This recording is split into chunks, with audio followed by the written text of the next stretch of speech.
about the art world is that it's so enchanting. You know, there's this thing that just draws people together from all professions, from all over the world. They just get hooked to the art world, and that's why it's always a pleasure for me to bring Arthouse to you every week and show you these lovelies and wonders of creating. I'm Melinda Akinlami. Welcome to Arthouse.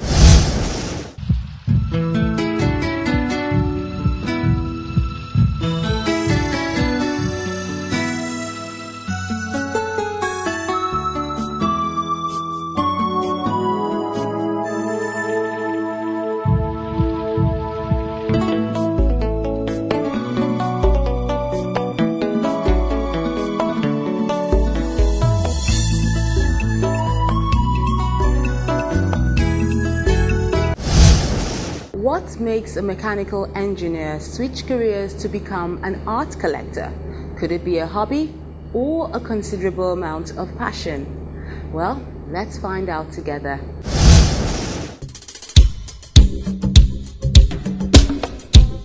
A visit to Walter Ward's gallery.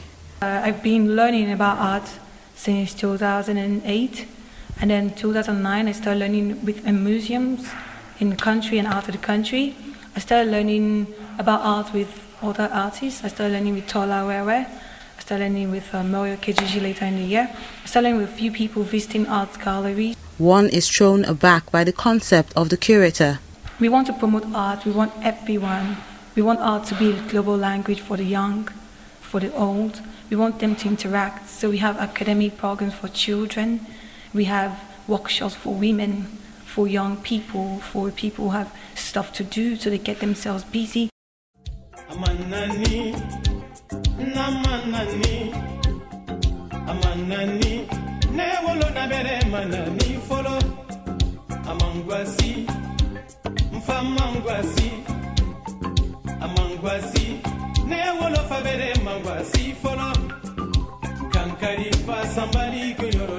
What art does in a gallery is art increases your concentration.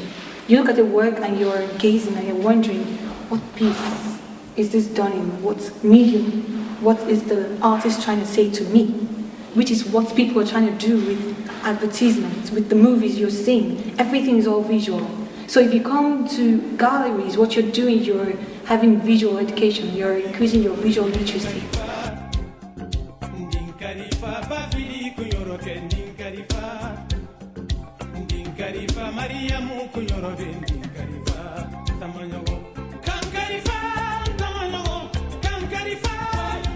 A lover of the art from a tender age, Chinaza Oji, a mechanical engineer from the University of Benin, Edo State, is not your everyday gallery owner. I've always been around people who were picking works. I've always been the child who runs to the museums when I have the opportunity to. I've been a child who wants to see what people have done and appreciate the texture they work in, the mediums they work in. I'm always fascinated when I think about how much work or what were they thinking when they were producing a piece, and it's still my interest till date.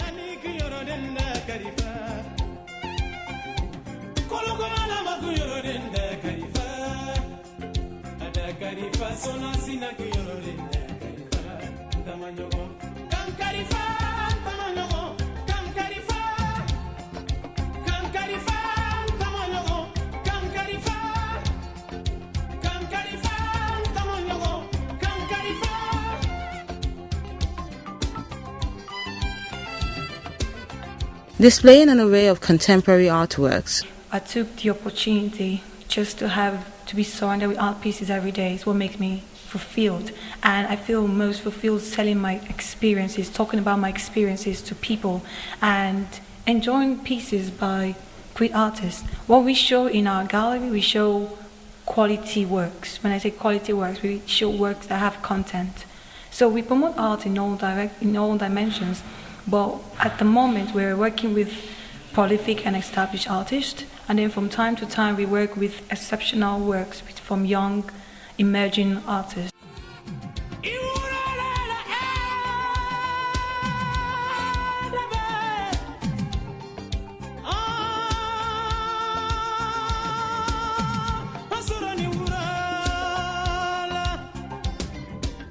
Her idea is to develop a movement she hopes will catch on. We want people to begin to appreciate art because in a society, value is what you give it. But I discovered that Nigerians, all of us, we don't appreciate art as much as we should, which is very wrong. We are living in a very visual world where we have commercials, we have flyers passing our eyes. In a day you pass by so much. So art to you, this might mean something, and then to me it means something else. So you look at the medium in which the artist works with, you look at the message he's trying to convey, and then you are wondering what message is he trying to get to you, because the message you get is not the message I'm going to get. So that's what we do in a gallery. A gallery is for education. A gallery is for recreation. We haven't come to a stage in Nigeria where we say, boy, what are you doing? Let's go to a gallery. Which is what we should be doing. And from the look of the quality of works here, tinted with variety, it is obvious she enjoys a potpourri of all sorts. We have works by Kelani Abbas, we have works by Diola Balogun. We're promoting sculptors because we discovered that lots of people promote just, visual art and paintings on the walls.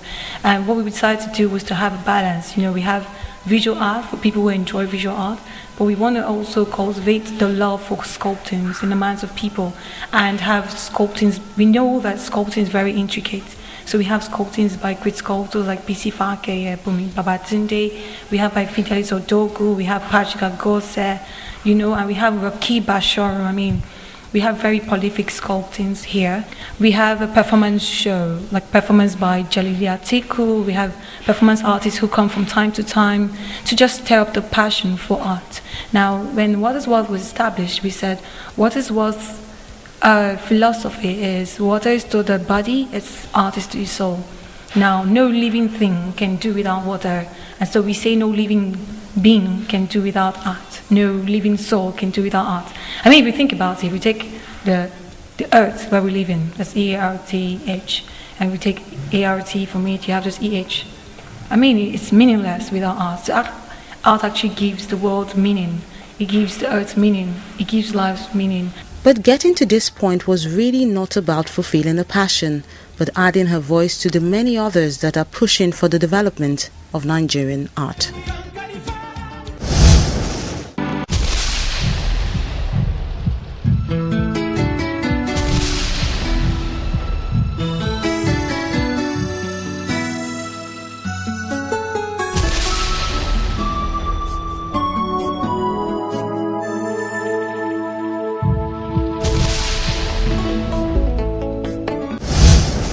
With artworks like that, I'm not surprised that Chinasa got hooked.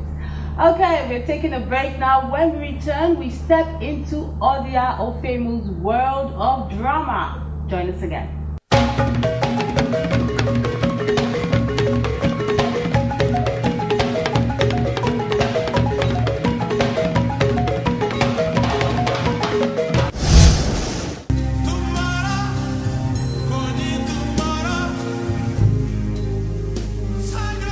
Bead painting is one of the finest of his craft.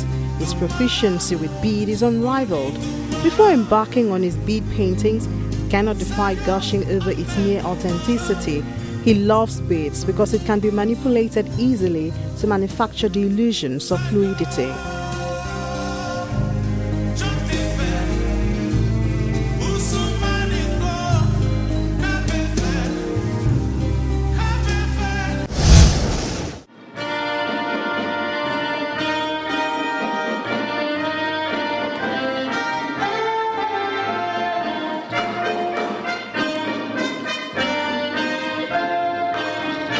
This tale, Nigeria the Beautiful by Odia Ofemo, tells a story of how a people endured colonialism. We must be on our 10 toes when they dare to forget the fracas of their tribal ways, their wayward lives of fetish inhumanity, of native to native.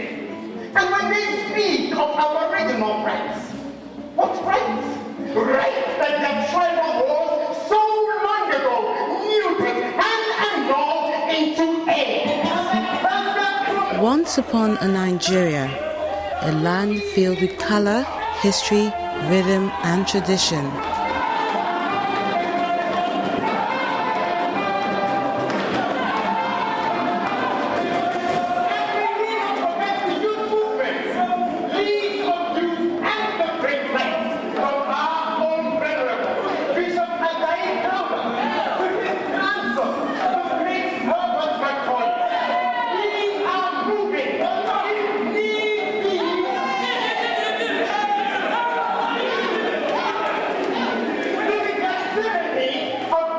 with the struggle for independence?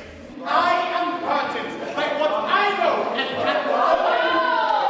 That this possession is certain. Our glorious dawn is sure.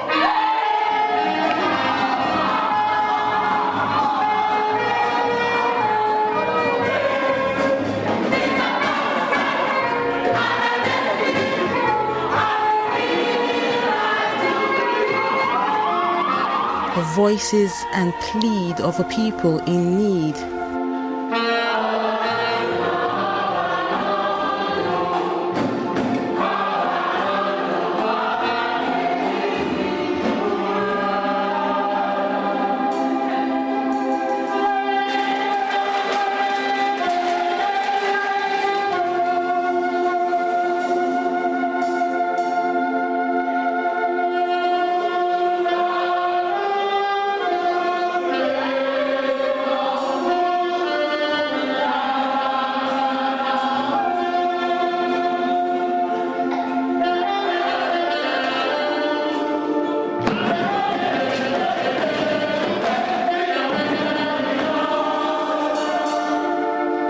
And the rebellion that followed in the pursuit of freedom.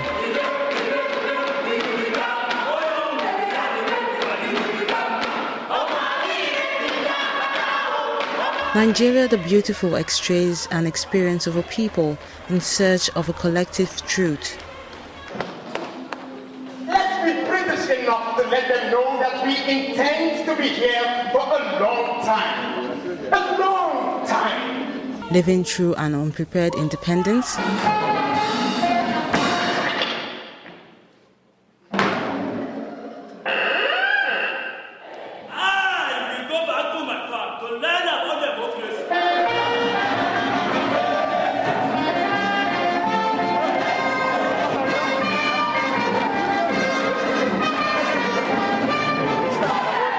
A civil war. Who gets the prize for knowing how a nation so eminently savable is turned to shame by miracle workers, saviors and messiahs who stop riots and outrage and trample on whistleblowers and dreamers, merely to comfort loot shells. And successive governments.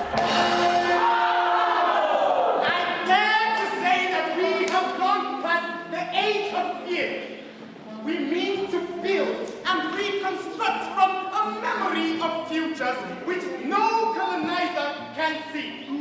We start from mere geography because history does not happen in a vacuum.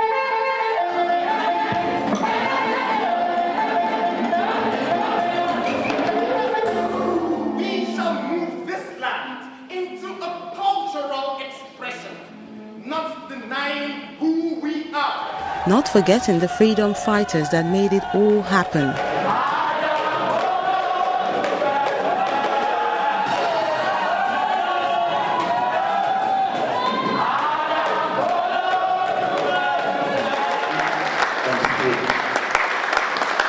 And at the end of it all, the audience departs with deep reflection. Writer, the story, the director, and the quality of the acting. You just find that there's so much richness, there's so much creativity, there's so much talent, that if you could just mobilize this, it's just bound to take us very far. Arthouse is the best. Is a poet's poet. He understands Nigerian history very, very well. And it's not easy for somebody to bring the Nigerian history on stage the way he has been able to do it. And when you watch Nigerian Beautiful, it's not necessarily that Nigeria is beautiful. It's just the history, the genesis of the country, right from the colonial days to now. The quagmire of a political life of a nation, in drama. And when you watch it, you see that the country has gone through so many stages of civilian and military rule, that we can manage it, we can bring our disunity together and become united. That's exactly what he's trying to tell us on stage.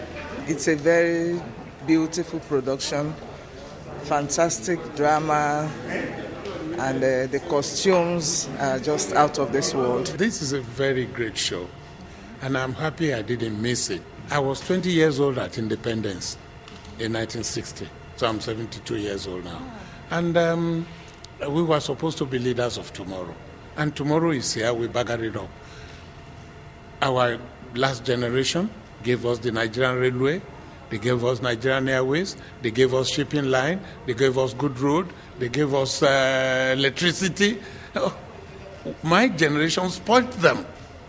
Now, what is it that we're going to bequeath to the next generation? He stopped the voices of Soyinka and Solani, Bararabe and Gani, Beko and Falana, and Bakoba and the lady Ayobe, the people's defenders, civil liberties, who rose up with labor leaders and area boards, and the women, braving tear gas and bullets on streets covered by the grizzled descendants of Baba Dassey. Agent on bow, long distance rider. See, some people think that what I should do is get the whole country into one hall. No, it will catch on slowly. But I can assure you, when you are catching on to this particular play, more will surround it, which will tell the story in different ways. And my hope is that by the time we finish, people will see that it is possible through drama to renovate a country's culture and politics. Democracy is a battle of numbers. We shall insist implacably for safer geographies to protect the human right we hear about.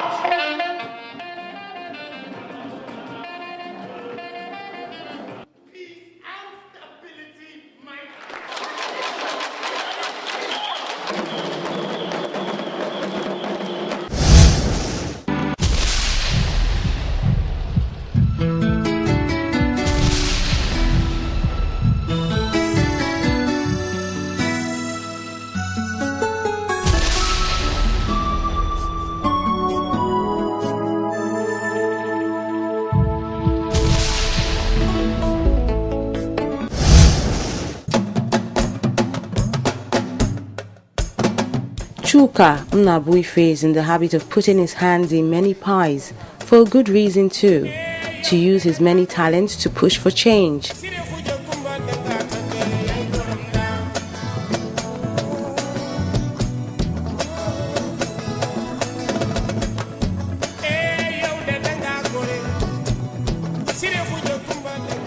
I find out that a lot of things are happening that the artist should also take record of, apart from just taking record of it for the newspapers or for the magazines or for the broadcast media.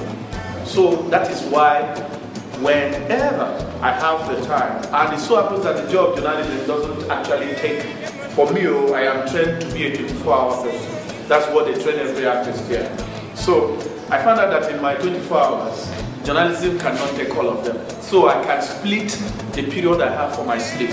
And if I can make 2 hours or 3 hours every day, I use it to do something, be it my drawings, be it my paintings. And this is a cumulative quotient of those 2 hours and 3 hours.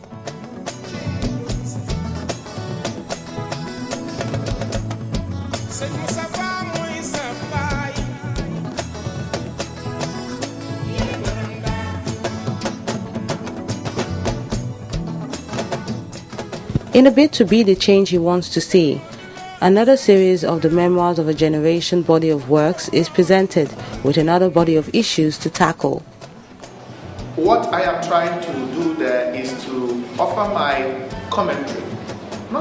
I don't think commentary is the best word, but to offer my interpretation, expression of things that I have seen within the generation. As expected, there's an eager crowd anxiously watching, searching deeply at the issues that concern Chuka about this generation. Between the last exhibition I had and now, there is no longer the Oshodi we used to know. At least that is one. We have a shopping mall generation. A place like communal market, the village market, you don't see much of it now.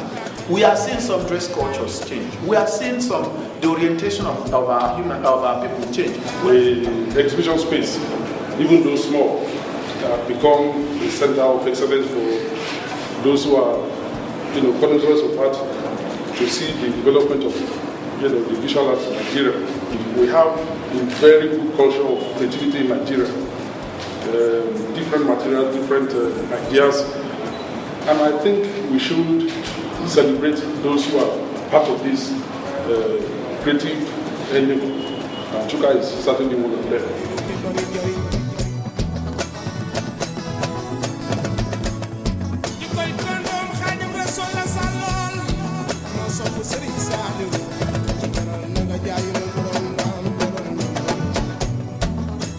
Sad faces on this canvas shows that the artist is not pleased with some of the things happening, and he has decided to pour his heart out with his art. I'm trying to offer my own modicum of understanding of how it is. I hope I can talk about it. Area boys have taken over the society, and it is a trend. So these are the things I'm trying to do. Africa is also a magic, and we're enjoying the African magic. So that is actually what I'm trying to say.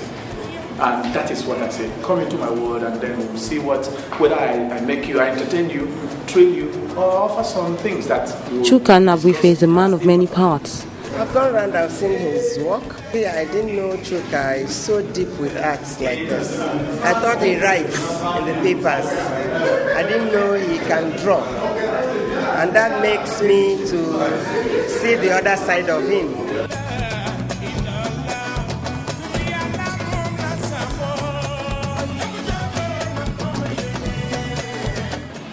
It so pains me that I can't do my art as I've told the world from 1992 when I debuted, that I can't do my art as full-time as I wished.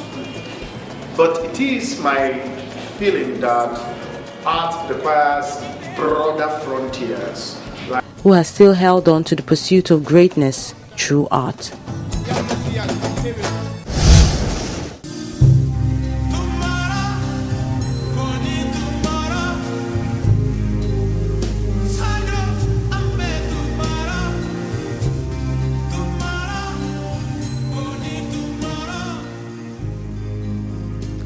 Dale's expertise in bead painting is legendary. For those who care to count them, his works in this medium should be over 1,000 now.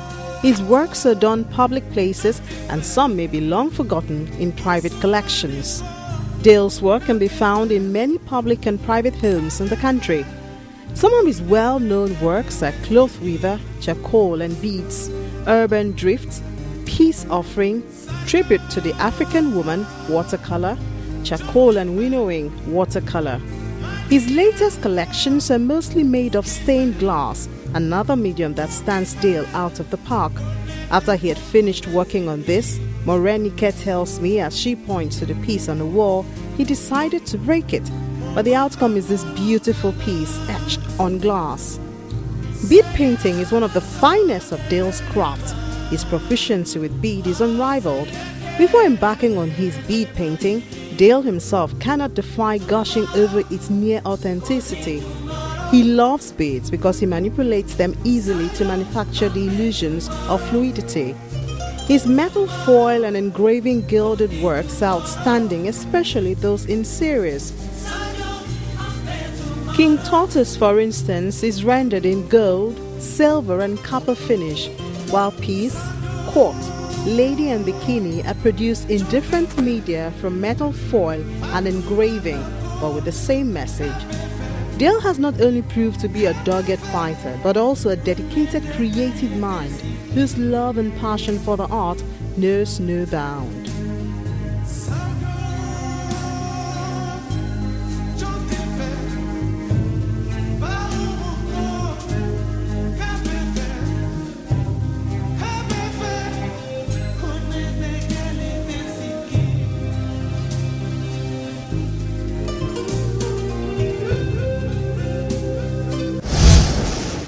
from visual arts to drama and other artifacts. I hope you had so much fun with us on this week's edition of the show. Don't forget, feedback is really important, so keep those messages coming. You know all our platforms will love to hear from you.